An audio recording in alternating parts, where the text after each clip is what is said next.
Hello दोस्तों। तो आज की इस वीडियो में हम सॉल्व करेंगे कक्षा 10 एनसीईआरटी गणित प्रश्नावली 6.3 का 10वां क्वेश्चन। पिछली क्लास में हमने 8वां और 9वां क्वेश्चन सॉल्व कर लिया है, जिसका लिंक आपको इस वीडियो के डिस्क्रिप्शन में मिल जाएगा। आप वहां से जाकर देख सकते हैं। पूरी प्लेलिस्ट मैंने बनाई हुई है, ठीक है। तो चलिए 10वां क्वेश्चन देखते हैं। तो 10वां क्वेश्चन है, सी डी और जी एच क्रमशः कोण ए सी बी और कोण ई जी एफ के ऐसे समद्विभाजक हैं कि बिंदु डी और एच क्रमशः त्रिभुज ए बी सी और त्रिभुज एफ ई जी की भुजाओं ए बी और एफ ई पर स्थित हैं।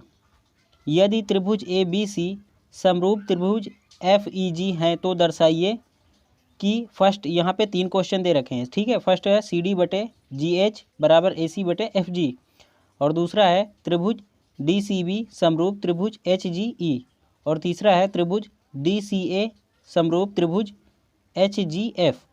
अब देखो यहाँ पे पहला तो ये क्या है, यहाँ पे भुजाएं होंगी, भुजाओं का रेशियो दे रखा है, और दूसरे में हमें सिद्ध करना है ये समरूप त्रिभुज है कि नहीं, तीसरे में भी हमें सिद्ध करना है। तो देखो पहले हम ये समझ लेते हैं, यहाँ पे सिद्ध कर लेते हैं त्रिभुज समरूप है, यहाँ पे भुजाओं का रेशियो, तो फिर आराम से पता चल जाएगा। पहले हम तीसरे क्वेश्चन से सॉल्व करते हैं, ठीक है, क्योंकि यहाँ पे डायरेक्ट हम पता नहीं लगा सकते रेखाएं जो है कि इनका रेशियो बराबर है कि नहीं। पहले हम इसको देखेंगे ये समरूप त्रिभुज है कि नहीं, तो तीसरे से हम सॉल्व करते हैं, ठीक है। तो 10वां क्वेश्चन है, इसकी आकृति हम बना लेते हैं। यहाँ पे 2 त्रिभुज दे रखे हैं, ए सी बी और ई जी एफ, तो दोनों की आकृति बनाते हैं।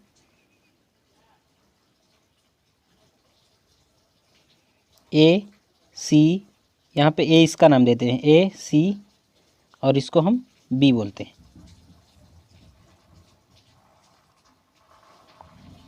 ई जी और इसको एफ, ठीक है। अब यहाँ पे कोण सी और कोण जी को हमें समद्विभाजक करना है। इसको हम समद्विभाजक करते हैं, और इस बिंदु को हम डी नाम दे देते हैं। इसको भी हम समद्विभाजक करते हैं, और इसको हम एच बोल देते हैं। समद्विभाजक मतलब ये हुआ, ये कोण जो होगा, ये कोण दोनों बराबर होते हैं, मतलब एक कोण है उसको हम आधा आधा कर दिए, ठीक है। ये वाला भी जो होगा इस कोण के बराबर होगा। अगर इस कोण को हम कोण 1 बोलते हैं तो ये कोण 2 हो जाएगा, तो एक कोण बराबर 2 कोण, मतलब कोण 1 और कोण 2 बराबर होंगे, ठीक है। यही मतलब हुआ समद्विभाजक का।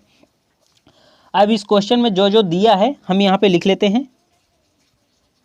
दिया है, क्या क्या दिया है देखो, इसमें दिया तो बहुत कुछ, अगर हम लिखना चाहें तो पूरा लिख सकते हैं। कोण ए सी बी और कोण ई जी एफ ये समद्विभाजक है, हमें पूरा लिखना। तो लेकिन यहाँ पे जो लास्ट में लिखा हुआ है त्रिभुज ए बी सी समरूप है त्रिभुज एफ ई जी के, इतना हम लिखते हैं। और हमें सिद्ध क्या करना है ये लिख लेते हैं। अगर आप पूरा लिखना चाहें तो लिख सकते हैं, ठीक है। सिद्ध करना है, सिद्ध क्या करना है, यहाँ पे 3 क्वेश्चन दे रखे हैं। फर्स्ट नंबर है सी डी बटे जी एच बराबर ए सी बटे एफ जी, और दूसरा सिद्ध करना है, दूसरा है यहाँ पे हम लिख देते हैं, ठीक है, नीचे इसके त्रिभुज डी सी बी समरूप है त्रिभुज एच जी ई के, और तीसरा सिद्ध करना है त्रिभुज डी सी ए समरूप है त्रिभुज एच जी एफ के। अब यहाँ पे देखो, पहले में हमें रेशियो को सिद्ध करना है, तो रेशियो इसमें लाना। रेशियो कैसे पता चलेगा, जब त्रिभुज समरूप होंगे। तो हम तीसरे क्वेश्चन से ही स्टार्ट करते हैं, ठीक है। इसमें सिद्ध करना है त्रिभुज समरूप है, तो सिद्ध करते हैं इसको हम तीसरे क्वेश्चन से सिद्ध करते हैं। अब सिद्ध करने के लिए सबसे पहले आप ये समझो दिया क्या क्या है। यहाँ पे दिया था त्रिभुज ए बी सी समरूप था त्रिभुज एफ ई जी के। अब यहाँ पे त्रिभुज ए बी सी समरूप है त्रिभुज एफ ई जी के, तो कोण 1 इसके बराबर हो जाएगा, कोण एफ के। देखो त्रिभुज ए बी सी जो है कि त्रिभुज एफ ई जी के समरूप है, तो इसके संगत कोण भी बराबर होंगे। जब त्रिभुज समरूप होंगे तो उसके संगत कोण भी बराबर होंगे, ठीक है। कोण ए जो है कि कोण एफ के बराबर हो जाएगा, कोण बी जो है कि कोण ई के बराबर हो जाएगा, कोण सी जो है कि कोण जी के बराबर हो जाएगा। भुजाओं का रेशियो बराबर होता है, संगत कोण बराबर होते हैं, तो यहाँ पे कोण ए जो है कि कोण एफ के बराबर हो जाएगा। आप लिख सकते हैं समरूप त्रिभुज के संगत कोण बराबर होते हैं। समरूप त्रिभुज के संगत कोण बराबर बराबर होते हैं। अब कोण ए कोण एफ के बराबर हो गया, तो कोण बी कोण किसके बराबर होगा? कोण ई के बराबर होगा। लिख लेंगे कोण बी कोण ई के बराबर होगा। और कोण सी कोण जी के बराबर होगा। कोण सी कोण जी के बराबर होगा। अगर कोण सी को हम आधा कर देते हैं और कोण जी को हम आधा कर देते हैं तो भी दोनों बराबर होंगे, क्योंकि बराबर थे। आधा आधा कर देंगे तो भी बराबर ही होंगे, क्योंकि यहाँ पे देखो कोण सी और कोण जी जो है कि इसका समद्विभाजक मतलब आधा आधा करना था। ठीक है, तो यहाँ पे दोनों बराबर ही होंगे। अब यहाँ पे हम लिखते हैं तीसरा क्वेश्चन, तीसरा पार्ट सिद्ध करते हैं। त्रिभुज डी सी ए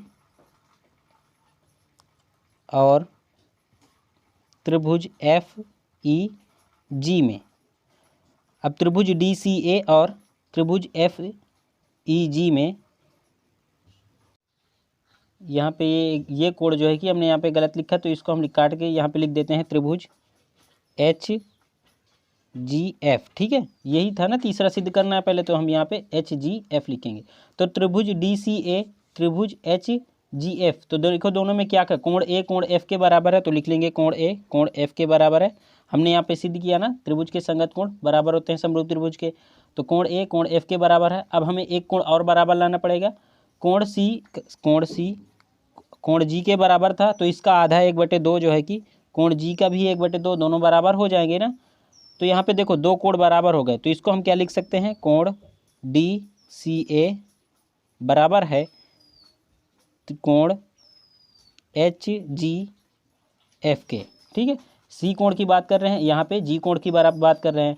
तो देखो दो कोण बराबर हो गए ना, एक तो कोण ए एफ के बराबर हो गया और कोण सी जो है कि कोण जी के बराबर हो गया। तो लिख लेंगे ए समरूपता कसौटी से त्रिभुज डी सी ए समरूप है त्रिभुज एच जी एफ के। ठीक है, ये हमने सिद्ध कर लिया, इसके दो कोण बराबर हो गए तो त्रिभुज समरूप ही होगा। अब देखो पहला इसमें क्या सिद्ध करना है, सी डी बटे जी एच, यहीं से निकलेगा नहीं, सी डी ये भुजा हो गई ना, सी डी किसके निकलेगी, एच जी, इस रेशियो के बराबर होगी जब त्रिभुज समरूप होंगे। यही हमें सिद्ध करना है, सी डी बटे जी एच, यहाँ पे जी एच, सी डी बटे जी एच, ये भुजा बनेगी। इस त्रिभुज की जो भुजा है सी डी दूसरे त्रिभुज की भुजा जी एच के जो है कि बराबर होगी इसका रेशियो, और यहाँ पे ए सी ए और सी इन दोनों भुजाओं का रेशियो किसके बराबर होगा, एफ जी या बोलें जी एफ। ठीक है, इन दोनों के रेशियो के बराबर होगा, क्योंकि ये दोनों त्रिभुज समरूप हैं तो इनकी भुजाओं का रेशियो भी बराबर होगा। तो पहला नंबर भी हमारा यहीं पे सिद्ध हो गया, लिख लेंगे फर्स्ट नंबर। अब त्रिभुज डी सी ए समरूप है त्रिभुज एच जी एफ के, अभी हमने सिद्ध किया है ना, लिख सकते हैं अभी हमने सिद्ध किया है ना, तो अब सीधा भुजा लिख सकते हैं, इसका रेशियो भी बराबर होगा। तो सी डी बटे जी एच बराबर ए सी बटे एफ जी, ये हमारा पहला भी सिद्ध हो गया। अब हम दूसरा को सिद्ध कर लेते हैं। दूसरा क्या सिद्ध करना है, दूसरा सिद्ध करना है डी सी बी, तो लिख लेंगे त्रिभुज डी सी बी और त्रिभुज एच जी ई में, तो यहाँ डी सी बी यहाँ पे मिलाते हैं, डी सी बी ये वाले त्रिभुज की बात करता है, और इधर एच जी ई ये वाले त्रिभुज की बात करता है। तो चलिए इसको भी देखते हैं। अब यहाँ पे कोण जो है कि सी किसके बराबर था, कोण जी के बराबर था, तो हम लिख लेंगे कोण सी कोण जी के बराबर था, हमने पीछे अभी सिद्ध किया ना पहले में, तो इसको हम 1/2 इसका आधा और इसका आधा दोनों बराबर ही होंगे, यहाँ पे हम लिख सकते हैं, अभी हमने सिद्ध दिया था इसमें। ठीक है, और इसमें कोण बी जो है कि कोण किसके बराबर है, कोण ई के बराबर है, अभी हमने यहाँ पे सिद्ध किया, देखो दिया था ना यहाँ पे कोण बी जो है कि कोण ई के बराबर है, यहाँ पे दिया था, सिद्ध किया था हमने, तो लिख लेंगे कोण बी जो है कि कोण ई के बराबर है। ठीक है, क्योंकि यहाँ पे लिख सकते हैं समरूप त्रिभुज के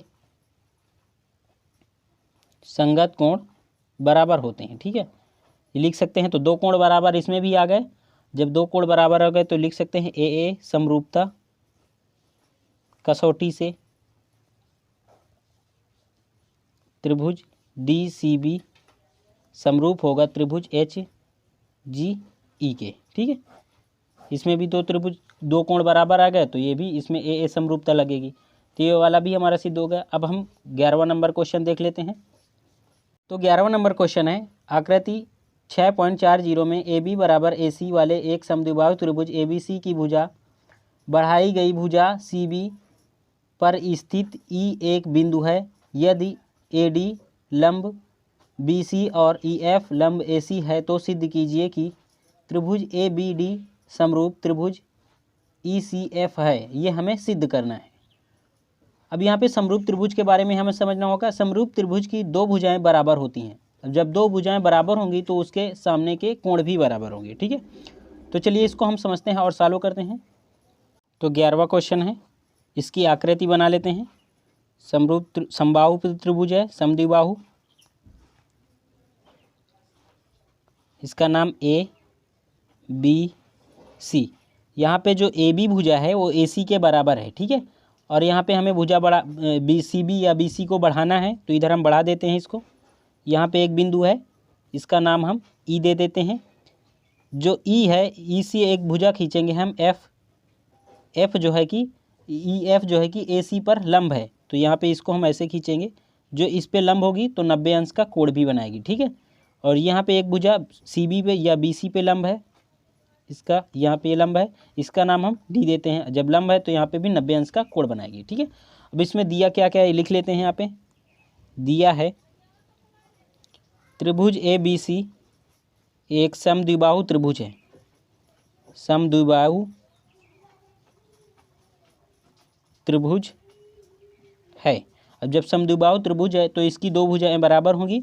AB जो है कि किसके बराबर है, AC के बराबर है।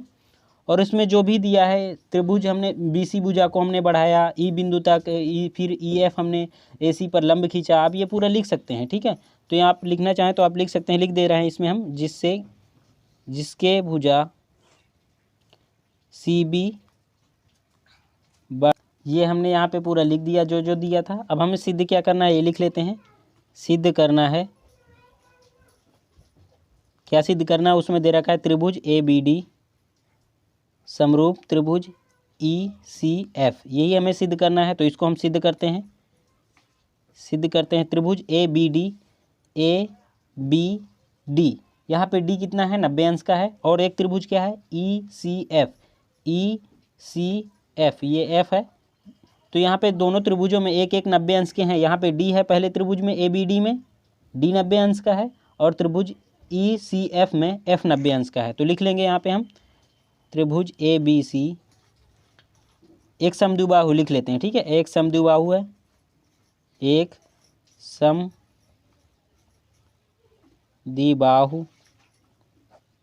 त्रिभुज है। अब जब समद्विबाहु त्रिभुज है तो इसकी भुजाएं जो है कि वो बराबर होंगी। AB बराबर क्या हो जाएगा, AC। ये हम एक बार लिख दे रहे हैं, यहाँ पे दिया है लिख देते हैं। ठीक है, दिया है, एक बार और हम लिख देंगे। तो इसके कोण भी बराबर होंगे। अगर देखो ये भुजा जो है कि इस भुजा के बराबर है तो इसके सामने के कोण भी बराबर होंगे। ये कोण इसके बराबर हो जाएगा। ठीक है, क्योंकि ये वाली भुजा जो है कि इस भुजा के बराबर है तो इसके सामने के कोण भी बराबर हो जाएंगे। कोण B कोण C के बराबर हो जाएगा। तो यहाँ पे हम लिख देंगे कोण B जो है कि कोण C के, अगर भुजाएं बराबर है तो उसके सामने के कोण भी बराबर होगी। ठीक है, यहाँ पे लिख सकते हैं आप समान